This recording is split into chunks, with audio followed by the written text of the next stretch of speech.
Respirer de la poussière, c'est désagréable. Mais respirer de la poussière de silice, c'est pas mal plus sérieux. On les remarque pas tout de suite, mais les conséquences peuvent être graves. Et au fil du temps, elles peuvent mener au décès. Au Québec, le nombre de décès annuels causés par la silice est en train d'augmenter. En tant que professionnel de la construction, vous devriez déjà savoir comment éliminer et contrôler les risques d'exposition aux poussières de silice. Parce que ces risques ont des conséquences graves et parce qu'il existe plusieurs moyens de les prévenir, le danger d'exposition aux poussières de silice est une tolérance zéro. La silice cristalline est un minéral qu'on retrouve naturellement dans la terre, le sable et la roche. Comme il y a de la silice dans beaucoup de matériaux sur un chantier de construction, c'est certain qu'on risque d'en respirer.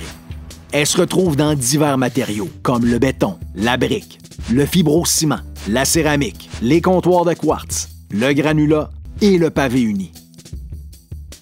Même si elle n'est pas visible, il peut y en avoir en suspension dans l'air. Mais c'est pas compliqué. On commence par bien planifier son chantier. Ça prend un programme de protection respiratoire. C'est la loi.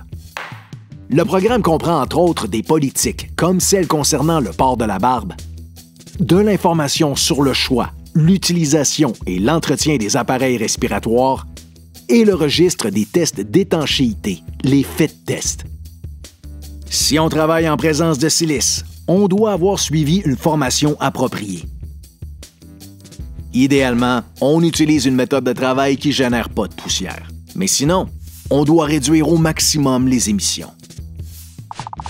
Les équipements qu'on utilise doivent avoir un système à l'eau ou un système de captation muni d'un filtre HEPA. Ils doivent, de toute évidence, être utilisés et entretenus selon les instructions du fabricant. Comme on ne peut pas éliminer toute la poussière, il faut se protéger avec des équipements de protection individuels.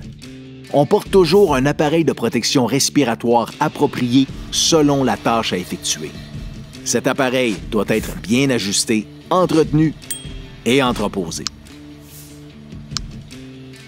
Pour éviter le contact avec la peau, on porte des vêtements qui couvrent les bras, les jambes et les mains, et on porte des lunettes de protection. Dans certains cas, une combinaison de protection peut être nécessaire. Quand la concentration de poussière est élevée, elle s'accumule sur les vêtements.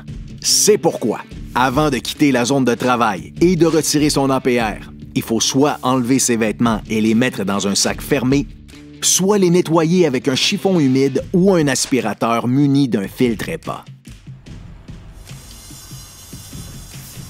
La zone de travail doit être délimitée. Il est interdit d'entrer dans la zone de travail sans APR.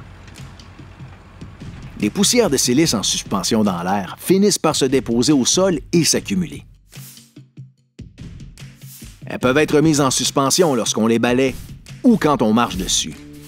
Pour éviter de les propager, il faut humidifier le sol et les débris avant de les nettoyer ou utiliser un aspirateur muni d'un filtre HEPA. Il faut mettre les débris humidifiés dans un sac fermé et identifié. Être professionnel, ça part d'une bonne planification pour se rendre à la fin des travaux en toute sécurité.